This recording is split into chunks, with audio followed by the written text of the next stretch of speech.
Katie. Hi, I'm Camilla. And welcome to You're Gonna Be Fine, the self-development podcast with a chatty twist. Please know that we are not professionals, just regular girls sharing from our own journeys to hopefully educate, motivate and inspire you on yours. So if you're dealing with something serious, please speak to a professional because at the end of the day, they are the experts, not us. If you are enjoying the podcast, please rate, review, subscribe and share with someone who you think would enjoy it. It helps us more than you know to reach more gorgeous people just like you. With that being said, enjoy the episode and remember, whatever it is, you're gonna be fine. Hi guys, welcome back to your favourite podcast, You're Gonna Be Fine. This episode is so exciting because it's all about how to make and attract more money. Honey. And who doesn't want that? Exactly. Literally. Amen. So we've not done an episode on money and I feel like money can be quite a taboo topic. Yes. So we are making sure that we are talking about money because the best way to make more is to actually be aware of money and like your feelings towards it. So yeah, first and foremost, we will go into the O-Fucks of the week, which, shall I go first? Yes, go on. Because you've got two, greedy bitch. So I'll get mine out the way and then it can be the Katie show. Your fave. Yeah. I'm really intrigued actually by your O-Fucks because I saw a snippet of one that looks really good. So anyway, my O-Fuck was, I've realised, oh fuck, I have the most savage friends because we went to Newcastle for my 30th birthday. And it was an amazing time. But we played a game which I absolutely love. I'm the poster girl for Psych. And I have introduced so many people to it. So again, should be on commission for it. It's a game that you download. It's an app on your phone. And it is so savage, especially when you're with a group of girls who don't take themselves too seriously. Yeah. And I feel like people, especially in that group, know that I can hack a bit of shit. Yeah. So I feel like I got absolutely roasted, but other people did as well. Like we had some of the stuff that was being said, holy Lord, like it was savage, wasn't it? Like was my savage. friend does have daddy issues and all of the, so it would be like, if had her own podcast, what would it be called? And it would be like, Come Back Daddy, like all Where are you, Papa? Where are you, Papa? Like all of these. Yeah. And it was like if Lauren had a book, wasn't it? Yeah. And they were all like this and you had to basically write an answer anonymously and then you picked the answer that you basically thought was most savage and most funny. But for me, obviously as a sober person, everyone there is drinking and let me tell you, the answers got progressively more savage the more alcohol was ingested. Yeah. I can't even say. Oh, towards the end, I was like, yeah.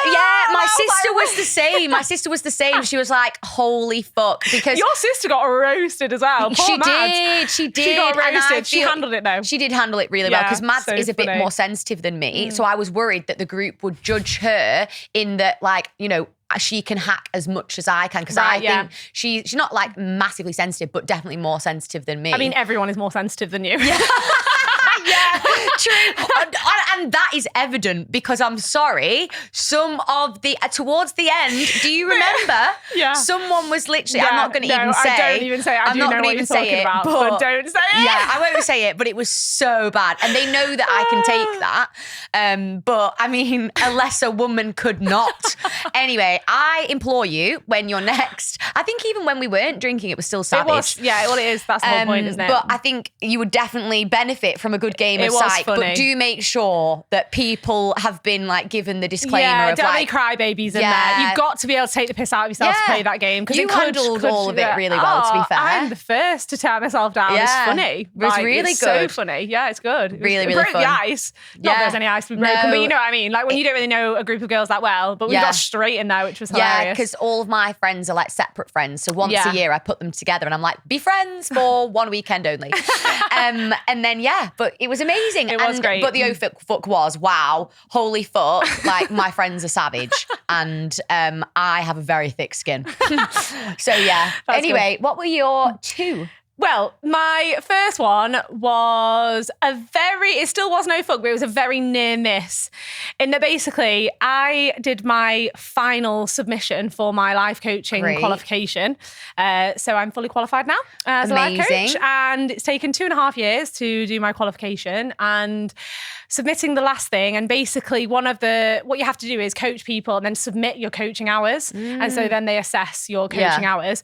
And so I did 10 sessions with a client who wrote me a testimonial, and because you need to get 5 testimonials as well, and she'd spelt my name wrong in the testimonial, which I just wanted to check because I didn't want to submit it and then they reject it because it's spelled wrong. So I just sent them a little email and I just said, hey, I have just received a testimonial from a client who has spelt my name wrong. Yeah. Is this going to be a problem? Right before I hit send, I just do a second glance and I realised that I wrote cunt instead of client. That is so good. Is this to read the sentence? So the sentence read, I have just received a testimonial from a cunt who spelled my name wrong. Is this okay?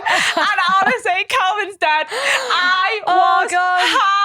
That is so good. I was crying, laughing in my office. But it's just the way the word works in the context of the sentence. It worked perfectly. It was the perfect typo. Yeah. It was perfect. Wow. I don't check my emails, so I've probably sent loads of those. Well, it's like when you signed off vanilla instead of Camilla at the club at Ocean Beach. Right. Yeah, so I was like, honestly, I was crying, laughing. I thought, do I just send it for the lols? Oh my God, yeah, just to make their day. I don't want to get penalised in my qualification for calling someone a cunt. That is so good. I love that. Funny. How hilarious. Yes, that was it. And then my second oh fuck was just one that came to me just right then and there. So obviously this episode is about money, how to attract more money. We will come on to this in more detail in a moment. But one of the biggest things that we talk about is affirmations. And recently into my morning routine, I've added in a little bit of affirmation intention setting for the day using my Power Thought cards. If you're watching, you can see them in my hand. And it's basically a 64 card deck by Louise Hay that has little sort of affirmations written on them, basically. Great. And there is one in there that literally says, I am prosperous in all that I do. But last week, I pulled it out of the deck and I basically blitzed all of James's office because I knew he had an in-person visit and I wanted him to close it. And he was telling me the energy's off. So I lit a money incense, pulled the deck and put it on his desk, put his lunch there and his clean Transform Hub jumper and tidied and blitzed the whole office. And I sent him a picture saying, you're ready, let's do this. Aww. And then, so it's in his office now. That's really cute. And he did close it. He did close. So the money incense, the money affirmations, the money energy, and we'll come on to that. It's a big part of earning money. So even if I wanted to pull prosperity, I couldn't. But you are going to pull one. So what you do is you just shuffle the cards as quite loosely. Yeah. And then whichever one just sort of jumps out at you first, you basically, that one's falling out for me. Yeah. That's the one. Okay, cool. So I've just pulled mine. Oh, this is actually quite cute. Is it? Cry then. No, this one's actually quite cute because I was feeling a bit self-critical last week. Oh, yeah, you were. And that makes me so sad because you looked amazing. You're going to cry. It says, oh, no. I love my body. Oh, that's really cute. And then on the back it says, I create peacefulness in my mind and my body reflects this peacefulness as perfect health. Really cute. I have been very healthy recently, actually. That's really good. Yeah, I like that one. Okay, what's yours? Right. Come on, don't take all day, love. Chop, chop. None are speaking to me. Well, there you go. That one was. This one. Okay. Oh, this is a good one. Go on. All is well in my world. I mean, it's not. It's not. That's why it's an intention. Reassuring. No, you set the intention. So you tell yourself, all is well in my world. I actually have a fantastic meditation called All is Well. And it's 5 minutes. It's really amazing. I love it when they're short and sweet. So great. So you set that as your intention for the day, week, whatever. Everything is working out for my highest good. Out of this situation, only good will come. I am safe. That's quite nice. That's a really nice one. I like that. Love that. I mean, I know you would have preferred the wealth one. Yeah. But I'm second best. I would have been like this looking through though. Yeah, strategically. Trying to find it. But so other than affirmations then, and setting the energy straight, what's your advice for people wanting to make more money, attract more money? So I have actually listened to a set of affirmations for probably the best part of like 7-8 years now. They are the most American, the most over the top. It's Boss Babe affirmations on Spotify, and they're like 5 minutes, and honestly, it's the most corny. Like that wasn't a joke, Calvin. Yeah, I know. I'm no being need serious. Okay, laughing at the serious parts now. Yeah. Fantastic. That's so funny. But honestly, he's comfortable. Yeah, very. And they are amazing. Like they're amazing, but they're so cheesy. And if you know me, you'd probably be surprised that I listen to them. And it's literally like, you are raining in the cash money, honey. The universe loves to rain money on me. And then, yeah, it's honestly, they are so cheesy. But when you listen to it, it makes you feel upbeat. And I swear, when I listen to it, it's not obviously like woo-woo or magic or anything like that. It just basically puts me in a mentality for money-making opportunities to find me, because I think a lot of the time you're not making the amount of money that you want to make because you're hiding yourself from conversations about money because it's seen as taboo, and you're not like being open to money-making opportunities. Yeah. Like if you make money from your 9 to 5, you're not going to be looking for other ways to make money because you're just like focusing on your paycheck. Yeah. So I'm just imploring people here, like, widen your scope for money-making opportunities. Listen to those affirmations, like type in the money-making one specifically. So funny because like my dad, like, he got in the car once, and what I love to do is when people are hostage in my car, I love to play it. I'm like, right, okay, we're listening to this. And Sam's had to listen to it like 3 or 4 times. And he's like, oh my God, like this is so cringe. Like so, but whenever I listen to it, remember, like whenever I listen to it the day after or like a few days after, like something always happens, like whether it's a masterclass and someone bought like a golden ticket, which is obviously for my in-person business masterclasses, someone buys like the top tier ticket that you can buy. And it's so interesting because it's just maybe like because I'd listened to that, I've pushed it a bit better on socials or I've positioned it better. Everything is energy. Everything is just, and just talking about money-making affirmations and also like reminders of money everywhere. I need to show this. So I have, obviously, money is calling, like here, as a phone case. I also have money is calling as a notebook. Is that new? I've had it like, I buy it every single time. I need to take a picture. This is good for the thumbnail. Like, I mean, what else can you do to put yourself in a mindset for like money mindset? Answer. Hello. Yes. Like everyone always looks at my phone. Press answer. You must answer. But you're just basically surrounding yourself with the word and also like what it means. People are so scared of the word money, and we're conditioned, I think, as females to not speak about money, and it's embarrassing and you shouldn't brag about money. But let's not lie. Money might not equal happiness if you don't think that. Like, and I don't think it equals happiness, but it equals opportunity, it equals freedom.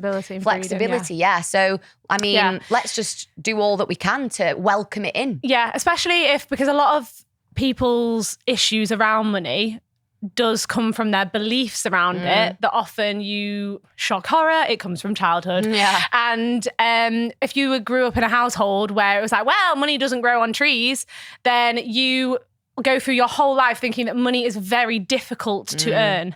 And then you go into your adult life thinking, oh, money is really hard to earn. And you've really got to like, whereas if you have things like that, like money is raining down on me, it changes your belief that actually money is easy to make if you have the mindset of making it. And I also think a lot of belief around money comes from self-worth.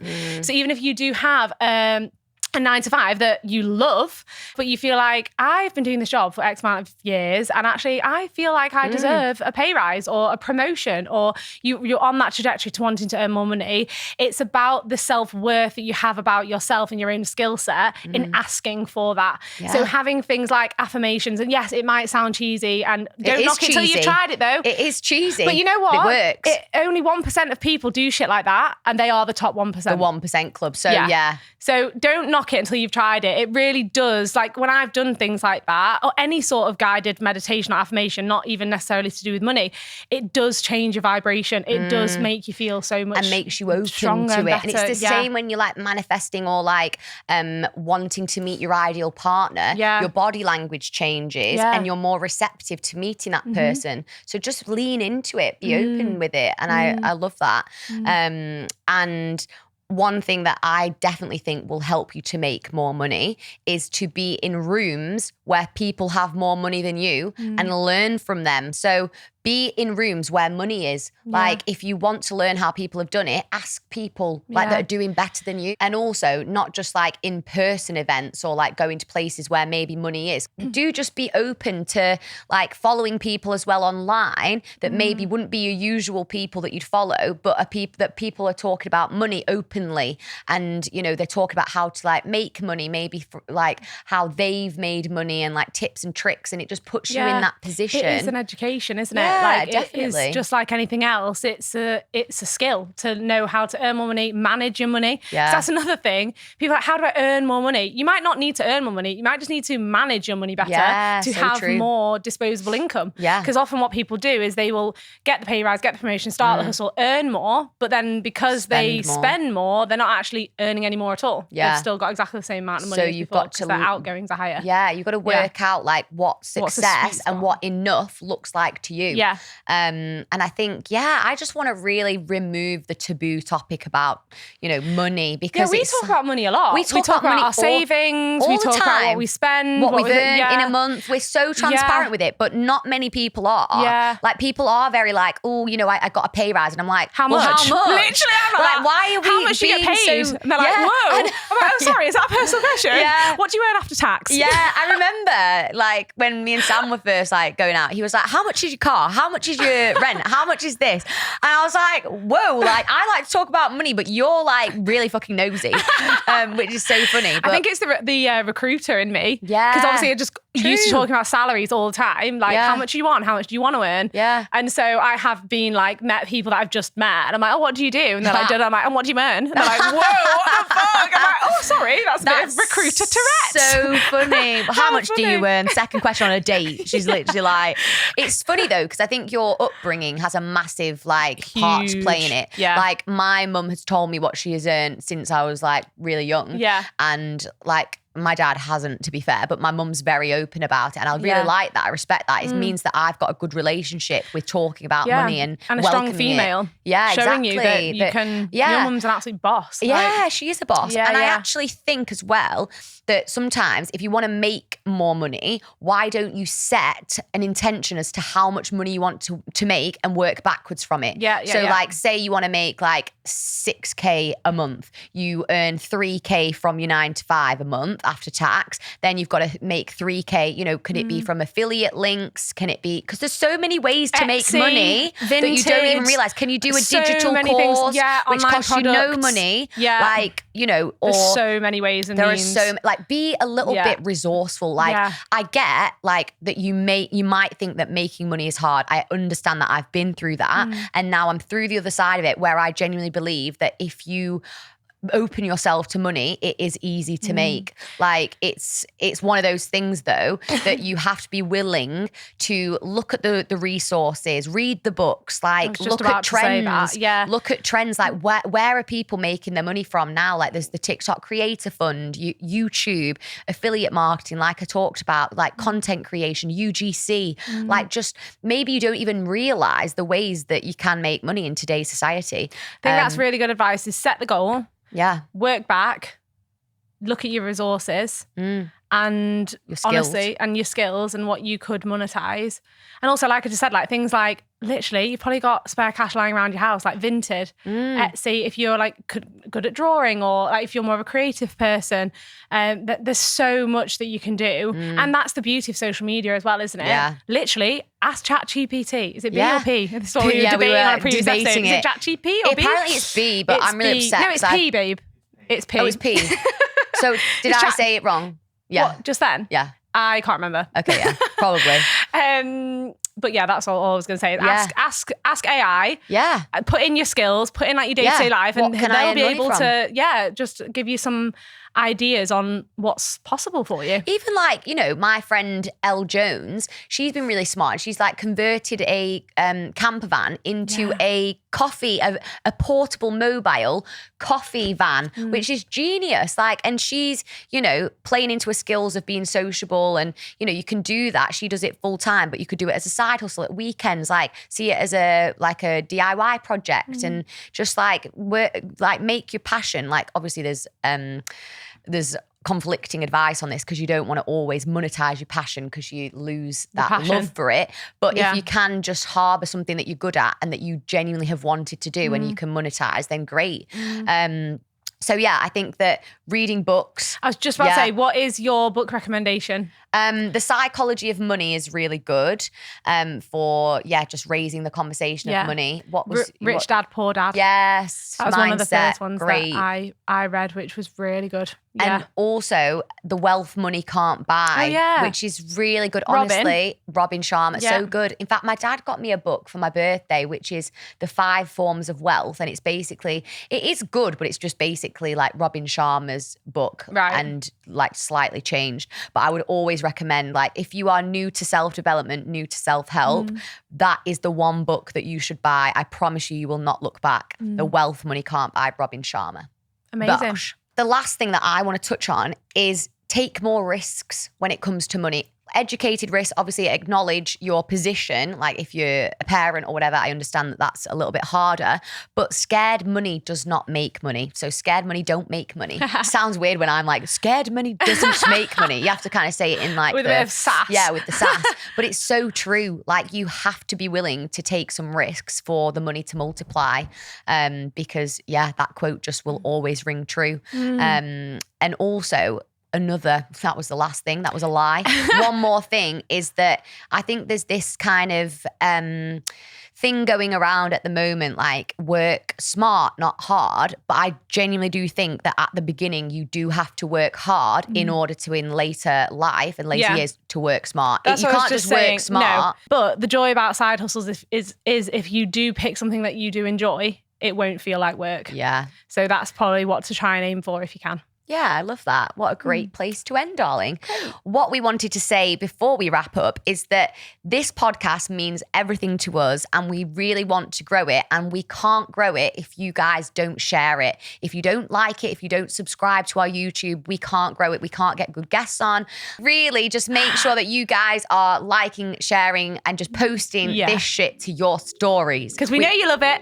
So tell everyone about it. Don't be a gatekeeper. We appreciate it. Perfect. Thank you so much, guys. Bye. Bye.